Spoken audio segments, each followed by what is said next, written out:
Depuis toujours, l'humanité se pose une question angoissante. Comment le monde va-t-il finir? Est-ce que ce sera par un feu divin, une guerre cosmique, ou un effondrement de notre propre création? Chaque civilisation, chaque religion, a tenté d'y répondre à sa manière. Aujourd'hui, on vous emmène dans un voyage à travers les grandes visions de l'Apocalypse. Des flammes du Ragnarök au signe de l'heure dans l'islam, préparez-vous à plonger dans les récits les plus fascinants de la fin du monde. Hindouisme, le Kali Yuga et la danse destructrice de Shiva. Dans l'hindouisme, le temps n'est pas linéaire mais cyclique. Il est divisé en 4 grandes périodes appelées les yugas, Satya Yuga, Treta Yuga, Dvapara Yuga et Kali Yuga. Nous sommes actuellement dans le Kali Yuga, considéré comme l'âge des ténèbres. Cette ère, selon les textes sacrés comme les Puranas, est marquée par le déclin de la moralité, la perte de valeurs spirituelles, la corruption généralisée et la montée de la violence. Le Kali Yuga est censé durer 432 000 ans, et selon certaines traditions, nous n'en serions qu'à quelques milliers d'années. À la fin de cette ère, l'univers sera purifié par la venue de Kalki, le 10e avatar de Vishnu. Il apparaîtra à cheval, une épée de feu à la main, pour détruire les forces du mal et restaurer la justice. Ce sera un moment de destruction totale, mais aussi de renaissance. Après l'intervention de Kalki, Shiva, le dieu de la destruction, exécutera le Tandava, une danse cosmique qui dissoudra l'univers tout entier. Mais contrairement à une fin brutale et définitive, cette destruction marque le début d'un nouveau cycle. L'univers sera recréé, les âmes reviendront et un nouvel âge d'or débutera. Pour l'hindouisme, la fin du monde n'est jamais une fin absolue. C'est une transition, un souffle dans l'éternité du cosmos. Zoroastrism, la grande purification du Frashokaridi. Le zoroastrisme est l'une des plus anciennes religions monothéistes du monde, née dans l'actuel Iran vers le premier millénaire avant notre ère. Cette foi repose sur la lutte éternelle entre le bien, représenté par Ahura Mazda, et le mal, incarné par Angra Mainyu. Selon cette tradition, le monde connaîtra une fin, mais elle ne sera ni chaotique, ni tragique, elle sera surtout une purification. À la fin des temps, un sauveur appelé Saoshyant naîtra d'une vierge, descendant du prophète Zoroastre. Il viendra pour guider l'humanité vers la vérité. Ce sera alors l'heure du Frashokreti, un concept fondamental désignant la rénovation ultime du monde. Tous les morts ressusciteront, et chacun sera jugé selon ses actes. Mais ici, pas de damnation éternelle. Une rivière de métal en fusion s'étendra sur le monde. Les justes y marcheront sans souffrance, tandis que les pécheurs ressentiront la brûlure, non pas pour être punis, mais pour être purifiés. Une fois cette étape passée, le mal disparaîtra à jamais. L'univers tout entier sera renouvelé, et l'humanité vivra éternellement dans un monde sans souffrance, sans mensonge, sans mort. Dans cette vision, la fin du monde est en réalité une victoire du bien, une restauration parfaite de la création telle qu'elle était à l'origine.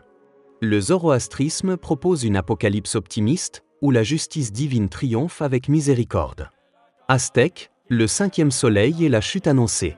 Chez les Aztèques, la fin du monde était perçue comme inévitable, car ils croyaient vivre dans un cycle cosmique où chaque ère devait s'effondrer pour laisser place à la suivante. Selon leur mythologie, 4 mondes ont déjà existé avant le nôtre. Chacun s'est terminé par une catastrophe d'origine divine, dévoré par les jaguars, balayé par des ouragans, brûlé par le feu ou englouti par les eaux. Nous vivons actuellement sous le règne du 5e soleil, né d'un sacrifice divin. Mais pour maintenir l'équilibre du cosmos, ce soleil a besoin de nourriture, et cette nourriture, ce sont des sacrifices humains. Les Aztèques pensaient que sans ces offrandes, le monde sombrerait dans le chaos. Leur prophétie annonce que cette époque se terminera par de puissants tremblements de terre, qui feront s'écrouler le ciel et ouvriront la terre. Le monde sombrera dans l'obscurité, et tout sera réduit à néant. C'est une vision brutale, mais profondément symbolique. Elle rappelle que l'ordre du monde repose sur un équilibre fragile, sans cesse menacé par les forces du chaos. Pour les Aztèques, l'Apocalypse n'était pas une question de si, mais de quand. Leur cosmologie leur enseignait que la destruction est inévitable, mais aussi nécessaire pour que la vie puisse renaître. Judaïsme, le jour du jugement et l'ère messianique. Dans la tradition juive, la fin du monde ne se manifeste pas par un désastre spectaculaire, mais par une transformation profonde et spirituelle. C'est un événement longuement attendu, le Yom Hadin, le jour du jugement. Ce jour verra l'arrivée du Messie, un roi juste et bienveillant, descendant du roi David. Selon les textes, ce Messie ne viendra pas dans un climat de guerre mondiale, mais apportera la paix, la justice et la fin de l'exil du peuple d'Israël. Les morts seront ressuscités, chacun jugé selon ses actions et son engagement envers les commandements divins. Il ne s'agit pas de punir éternellement, mais de restaurer un ordre divin. Après ce jugement, débutera une nouvelle ère appelée Olam Haba, le monde à venir. Ce sera une époque de prospérité, d'abondance et de communion avec Dieu. Il n'y aura plus de guerre, plus de souffrance. L'humanité vivra dans une harmonie parfaite avec la volonté divine. Le judaïsme ne voit pas l'Apocalypse comme une destruction, mais comme une rectification.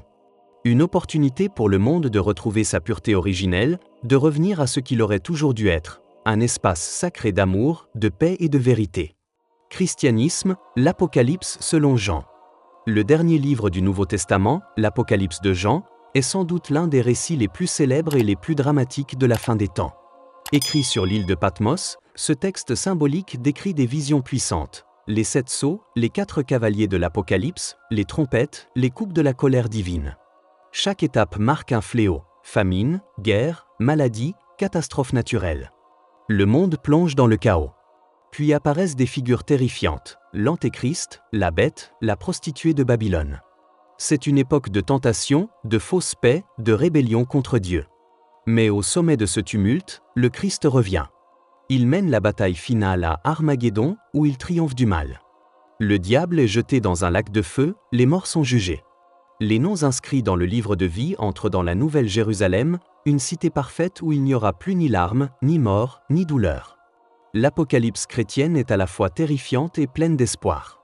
Elle rappelle que, même dans la pire obscurité, la lumière triomphe. C'est un message d'avertissement, mais aussi de promesse. La promesse d'un monde où Dieu régnera en paix parmi les hommes. Islam, les signes de l'heure et le retour de Isa. Dans l'islam, la fin du monde est appelée Asa, l'heure. Elle sera précédée de nombreux signes, certains mineurs, comme la perte de foi, les conflits, la décadence morale, et d'autres majeurs, très spécifiques et impressionnants.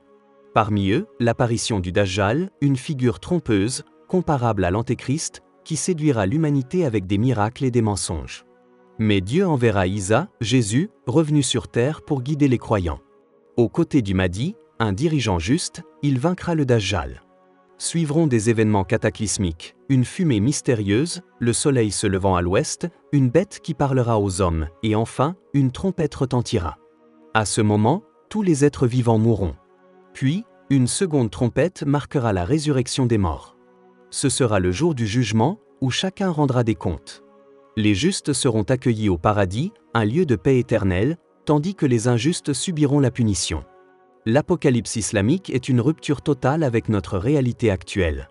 Mais elle est aussi un rappel, la justice divine est inévitable et chaque acte humain a un poids éternel. Mythologie nordique, Ragnarök, la fin des dieux. Dans les légendes scandinaves, l'Apocalypse s'appelle Ragnarök, qui signifie le destin des dieux. C'est un événement inévitable, annoncé par une série de signes. Les hivers sans fin, la disparition du soleil, les frères qui s'entretuent et la libération des monstres. Le loup géant Fenrir brise ses chaînes, le serpent Jormungandr empoisonne le ciel, et les dieux se préparent à leur dernière bataille. Odin affronte Fenrir et meurt. Thor tue le serpent mais succombe à son venin. Le monde est alors englouti par les flammes et les flots. Mais tout ne s'arrête pas là. De ce chaos surgit un nouveau monde. Les eaux se retirent, la terre renaît, plus belle et pure. Quelques dieux survivent, et 2 humains, Lif et Liftrazir, repeuplent la terre. Un nouveau soleil brille, et la paix revient. Ragnarök est une tragédie, mais aussi un renouveau. La destruction est totale, mais elle ouvre la voie à une ère de lumière. C'est une vision poignante, où même la fin porte en elle la promesse d'un recommencement. À travers ces récits venus des 4 coins du monde, on découvre à quel point la peur de la fin, mais aussi l'espoir d'un renouveau, sont universels. Que ce soit à travers les danses de Shiva, les visions de Jean, ou le retour de Jésus, chaque culture, chaque croyance, a tenté de donner un sens à l'inévitable. Ces récits nous parlent de nous, de nos angoisses, de notre désir de justice et d'ordre. Libre à chacun d'y voir un mythe, une métaphore ou une vérité profonde. Mais une chose est sûre, l'idée de la fin du monde continue, aujourd'hui encore, à nous captiver. Si ces histoires vous ont passionné, si vous aimez explorer les mystères, les croyances anciennes et les secrets du passé, abonnez-vous à la chaîne. Activez la cloche pour ne rater aucun voyage à travers le temps et laissez un like pour soutenir notre travail.